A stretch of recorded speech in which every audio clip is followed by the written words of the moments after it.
This topic is not cool. Yeah, it's terrible. So, guys, what we're gonna do now is we've looked at the USA Patriot Act and how it's forever changed the landscape of the world, right? After the 9/11 terror attacks back in 2001, almost immediately after the 9/11 terror attacks, the United States announced something called the War on Terror. And basically, it was America getting back at the terrorists who struck them. And in particular, guys, it originally was against the terror group called Al Qaeda, but any terror group that George W. Bush and the US government thought that was trying to bring harm to the United States of America, any nation for that matter, any government for that matter that was trying to bring harm to the United States of America, you are now against us. You are against them, right? George W. Bush said in his speech announcing the war on terror that either you're with us or you're against us. So he's creating sort of like a line in the sand where if you don't participate and side with America into something that George W. Bush called the coalition of the willing, right? If you're not part of the coalition of the willing, then you are obviously not on the side of the United States of America. Now, it says right here, Guantanamo Bay and Abu Ghraib. So let's just talk about this for a sec. Guantanamo Bay.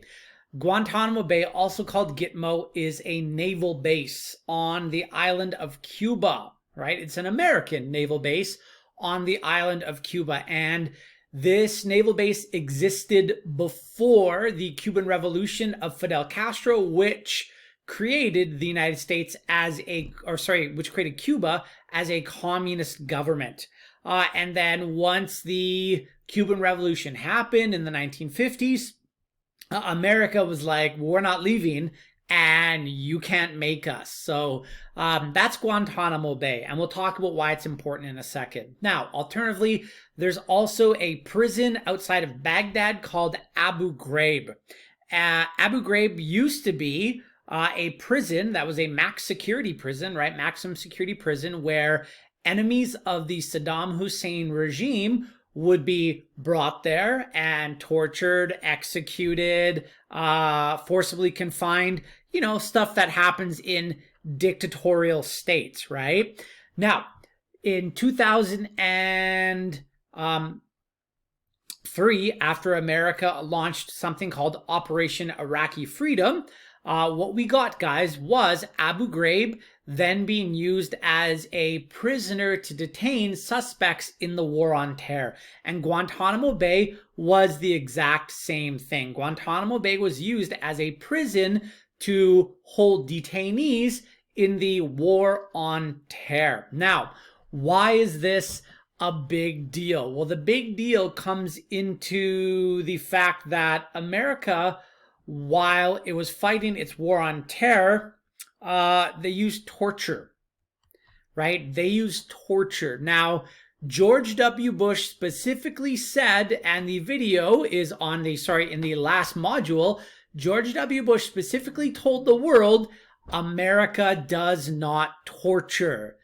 But he knew that they were, right? He knew that they were. And I guess the problem with this, folks, is the fact that, you know, this is America. This is supposed to be the liberal democratic leader of the world using means which, to be frank, are a crime against humanity, right? They're a crime against humanity. Using torture as a means to extract information is a crime against humanity. And the US has been a signatory to many different conventions and agreements, international agreements, about how heinous the use of torture in fact is. So in 1984, the United Nations came together and created something called the Convention Against Torture, the United Nations Convention Against Torture. And this was back to 1984, and the US was one of the signatories. Before this, we have the Geneva Conventions, and there's many of them, and many of them address the issue of torture as well. And the US is a signatory to these as well. Yet during the War on Terror, it was believed that the ends clearly justify the means. And I would argue, no, they don't. In fighting a war against terrorism, for you to cross that line and use torture, you yourself are becoming like a terrorist. So let's talk about this. This first image, let me just scroll down a little bit. This first image is an image from the Iraqi prison called Abu Ghraib. The things that went on in this prison were horrifying, right? Forced sex acts, torture, rape, use of humiliation, forcing prisoners to do things like eat dog food, right? In the next image, I'll just scroll down to that. You can see an American servicewoman with a Iraqi prisoner, or sorry, with a war on terror prisoner with a dog collar around his neck and then with a leash, and he was being guided around the prison naked as a form of humiliation in order to, I guess, I'm not really sure what the whole point of this would be, to be perfectly honest, but it shows how when people are in positions of power, how they'll abuse that power. And unfortunately, we saw this abuse become very, very prevalent. Now, guys, other forms of torture that were used during the detainment of many of these terrorist suspects, which, by the way, many of them in either Abu Ghraib or Guantanamo Bay were actually not guilty of anything. They just happened to be in the wrong place at the wrong time, be connected to the wrong person, have the wrong last name, whatever it happens to be. Most of them actually didn't do anything wrong, but they just got swept up in this American plight of vengeance, right? Anyways, many of them went on hunger strikes because of the confinement, the torture, etc. Would often lead them to want to die rather than live a life of torture and confinement. And one of the more disgusting things that came out of what was known as the Senate Torture Report, and you can Google this if you want, was the fact that, you know, many of these prisoners were Middle Eastern, right? They came from places like Iraq or Iran or Syria and different Middle Eastern nations. And because they went on hunger strikes, well, you can't let people die while in captivity, right? That would be a big no-no. So they actually, so they couldn't starve to death, used a technique called rectal feeding. Yeah, I know, disgusting, right?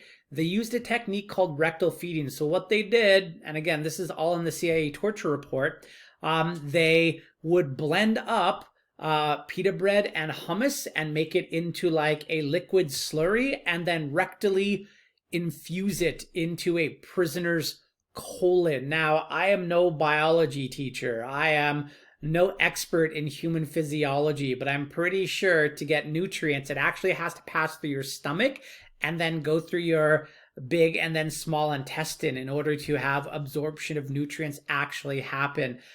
Compacting a person's anus full of hummus and pita that's been blended together actually serves no legitimate nutritional purposes. The only purpose for it was cruelty, and that's what makes this so damn horrifying. Now, George W. Bush, again, he said America doesn't torture, but he did say that America uses enhanced interrogation techniques, and that's how he justified this. He justified these EITs, or these enhanced interrogation techniques, as a means to produce something called actionable intelligence. George Bush said, we're not going to sit here and let people conspire against America and do more evil. We're going to get them. So these enhanced interrogation techniques were used to produce actionable intelligence. Now, I don't know what you know about torture. Hopefully not very much, but having read up on it a little bit because of the fact that I teach this topic, it is very clear that when torture is happening to an individual, the intelligence that it produces is notoriously inaccurate. People will say anything to make torture stop. And quite often they're lies, almost always they're lies, right? So what was the point of all of this, right? What was the point? Unfortunately, it seemed to be motivated by this desire for revenge, right? So again, we see this image here of a stripped prisoner in the War on Terror, and this is in Abu Ghraib, and you can see how these two American servicemen are using a dog, right? A ferocious dog for intimidation purposes, right? We've already talked about this particular picture here, right? This is actually the picture right here that was released to the Washington Post and then got published. And this is what broke the story about torture in 2004. And let me tell you what else torture did in the Middle East. All it did was it helped groups like Al-Qaeda and ISIS basically recruit people, right? Because if you were an individual, or your brother, your dad, your uncle, your cousin got caught up in one of these prisons and they weren't guilty after they were tortured, perhaps murdered, whatever happens to be, right? This would simply push those people or the relatives of those people to want revenge against the United States. So the technical term that intelligence circles use for the violence caused by America doing this is called blowback, right? It's called blowback. And the use of torture, whether it was in Abu Ghraib or in Guantanamo Bay, created blowback. Now, speaking of Guantanamo Bay, right, where you see the orange jumpsuits, Guantanamo is used to house the more important strategic targets in the war on terror. And then where you see the orange jumpsuit, that's where we know these people in Guantanamo. Now, you can see again in Guantanamo, we have this individual who is being put into a stress position. He is forced to kneel. He's got his arms behind his back. And then a canine, right, a dog, is being used once again to intimidate him, right, in order to get that actionable intelligence. And then we have perhaps... I mean, I can't say one of the worst, but I mean, a horrifying method of torture called waterboarding. And I put some information up there about it in the last module, right? I showed you how it's supposed to work. Generally what happens is a prisoner is inverted, so his feet are up here, or her feet, and their head is down here. And then a towel is placed over their face, and then it is saturated with water until, as you're trying to breathe, you start breathing water. People say that it simulates drowning, although if you've watched the Chris Hitchens video where the Vanity Fair reporter submitted to being waterboarded by a group of contractors for the American government, he very clearly says that no, it is you drowning, right? You are drowning as you're trying to breathe water. So again, guys, this is America, this country that's supposed to mean something, that's supposed to stand for something. And the president categorically denied that America is torturing citizens, right? Or detainees, yet they were doing that, right? And that's problematic. This would be an image of Abu Ghraib. And you can see that obviously the person here was beaten unconscious and then dragged back into their cell, or at least they weren't able to walk, right? And they got dragged back into their cell.